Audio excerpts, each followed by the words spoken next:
उठाया जाता है और लोगों के लिए कि देख भैया ये नहीं उठा पा रहा है तो ऐसा तुम कार्य नहीं करना, इससे पहले ही सब कुछ अपने जाने की तैयारी करके रखना। बोल वृंदावन बिहारी लाल की जय। तो यह भागवत कथा में हम जो आए हैं, जैसे भी तन से, मन से, धन से, और इसका उद्देश्य इस ट्रस्ट का भी यही है कि सबका कल्याण, सबका आनंद हो, और उसके लिए एक दिव्य यह आयोजन किया गया है, जिससे यह एक भगवान राधा कृष्ण का वह दिव्य, वह उनका एक आलय बने, उनका एक मंदिर स्थापित हो, जिसमें हम सबको वह आनंद की अनुभूति हो, सुख और आनंद जाने के बाद जहाँ पर हमें वह परमानंद का दर्शन करने पर वह परम आनंद की अनुभूति हो।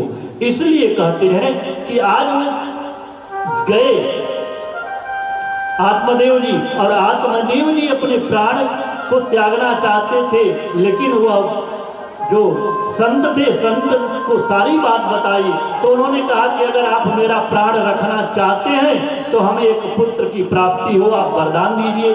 कहा ये तो आपके जो लीलार पर तो 7 जन्म भी पुत्र की सुख की प्राप्ति है ही नहीं, आपको सुख की प्राप्ति नहीं हो सकती। कहा हम नहीं सुनना चाहते, हमें पुत्र चाहिए।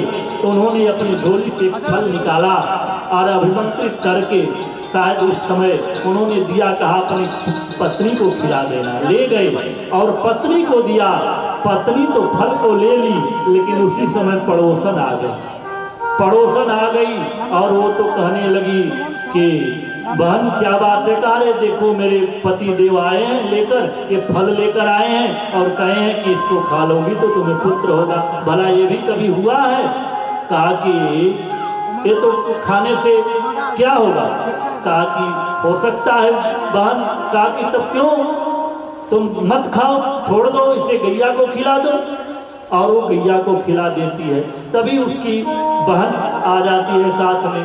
बहन कहती है कि ये बहन तुम्हें पुत्र चाहिए तो पुत्र तुम हमारा ले लेना, क्योंकि मुझे 2 पुत्र हैं, तीसरा मेरे गर्भ में है। मैं तुम्हारे पास रहूंगी, अपना पुत्र दे दूंगी और इस पुत्र को तुम अपना पुत्र समझ करके पालन करना। और उस पुत्र को ले लेती है। समय बीता वो पुत्रवती हुई। वो पुत्र अपने बहन को दे दी, धुंधली को, और धुंधली उस पुत्र का नाम धुंधकारी रख देती है। और जो गऊ को खिलाए थे संत का प्रसाद, उससे भी एक पुत्र हुआ और वह संत का प्रसाद था, तो पुत्र हुए। लेकिन पुत्र वह जो गैया से जो पुत्र हुआ वो पूरा शरीर मानव का था, लेकिन कान गऊ के समान, इसलिए उनका नाम आत्मदेव जी ने गऊ कर्ण रख दिया, गऊ कर्ण नाम रख दिया। और धुंधकारी का नाम उसकी माता धुंधली ने रखा, तो उसका जैसा नाम था वैसा ही अपने पुत्र का नाम रख दिया। तो एक तो कितना सुंदर संत का प्रसाद, वह गौ कर्ण जी वह कितने महान थे। और एक तो दुष्ट प्रवृत्ति का हुआ, वह दुष्ट प्रवृत्ति का नाना प्रकार का मदिरा का पान करता था, वो वेश्याओं का वह संग करता था। इसलिए एक दिन आत्मदेव जी को बड़ी ग्लानि हुई और उन्होंने कहा कि बेटा तुम ब्राह्मण कुल में जन्म लेकर के और तुम यह कार्य कर रहे हो, ऐसा कार्य नहीं करना चाहिए।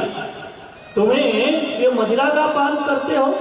मदिरा का पान करने वाला तो कभी कभी अपनों को भी नहीं चिंता। वो मदिरा का पान करके आया, अपने पिता को धक्का दे दिया धुंधकारी ने। कहा कि आप सठिया गए हो, आपकी बुद्धि जो है ना वो भी बूढ़ी हो गई है, इसलिए आप को जो अच्छा है वो बुरा लग रहा है।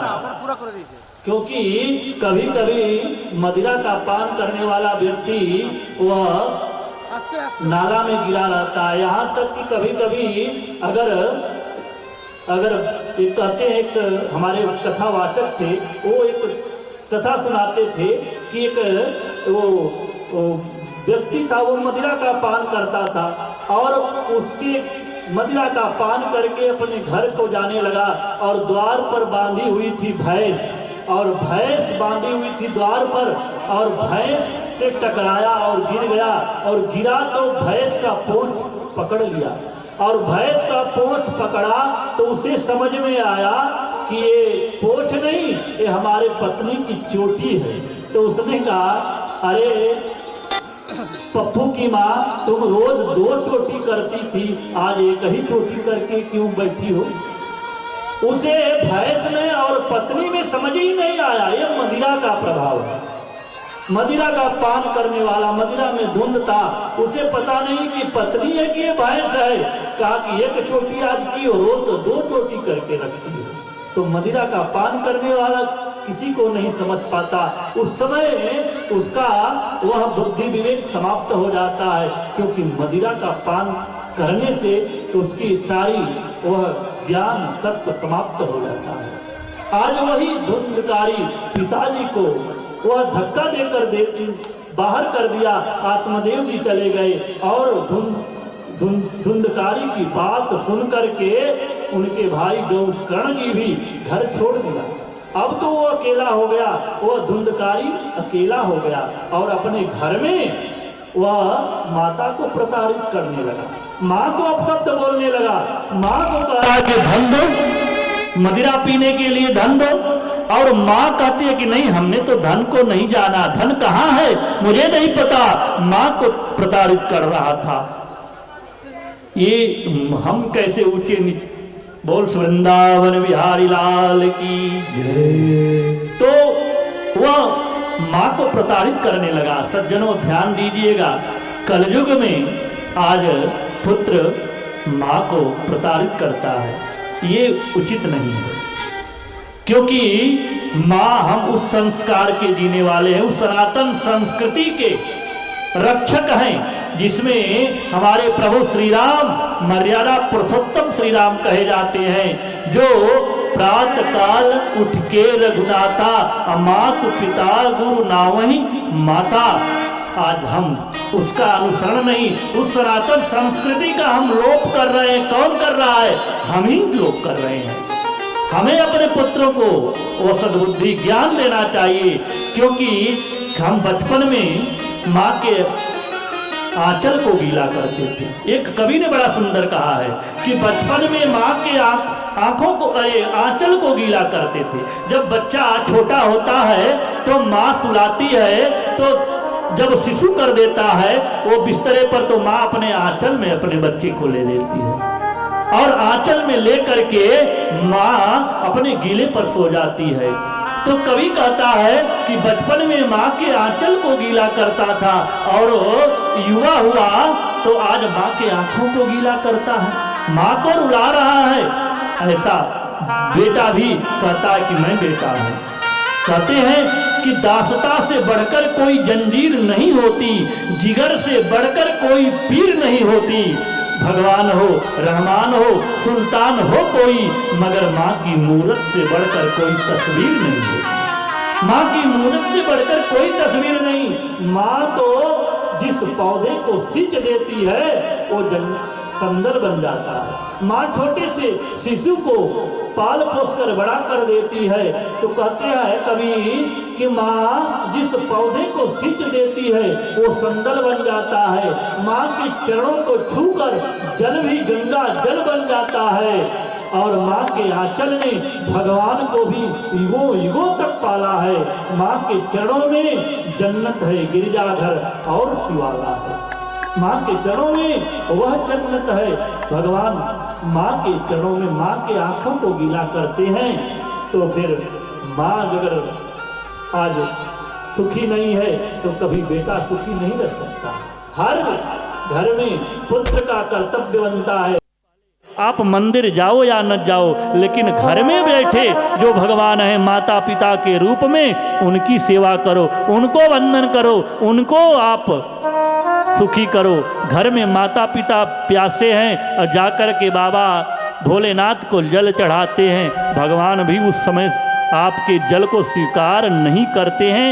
ये लिख लीजिए। घर में माता पिता को, घर में सास ससुर का हम अपमान करते हैं, जाकर के जल चढ़ाते हैं, तो ये कतई परमात्मा स्वीकार नहीं करता। परमात्मा कहता है पहले घर में जो स्वयं प्रत्यक्ष रूप में देवता के रूप में है, माता पिता के, उनकी सेवा करो और उसके बाद समय मिले तो हमारे पास आओ।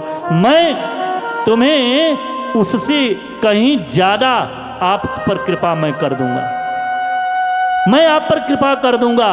और जब आप कितना हूँ मुझ पर जल चढ़ा दो, कितना हूँ मेरी कथा को श्रवण कर लो, लेकिन जब तक आप माता पिता को आप सम्मान नहीं देंगे तब तक आपके जीवन में वह आनंद की अनुभूति होने वाली नहीं है।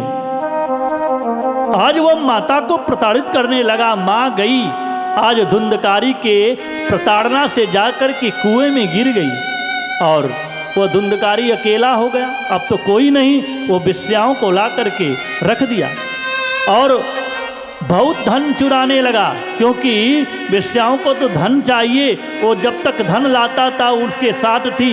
एक दिन बहुत चुरा करके धन लाया और वेश्याओं ने कहा कि ये रोज चोरी करता है, एक दिन पकड़ा जाएगा और ये मारा जाएगा, ये दंडित किया जाएगा, और इसके साथ अब हमें रहना नहीं है। आज बहुत धन लेकर आया है, आज इसके धन को हम लोग लेकर चली जाएंगी। तो कहा कैसे ले जाएंगे? कहा इसे मार करके, और मदिरा का पान कराया। वेश्याओं ने अब मदिरा का पान कराकर धुंधकारी को उसी के घर में चारपाई में बांध देती हैं और बांध करके उसके गले में फंदा डाल देती हैं, गले में रस्सी बांध करके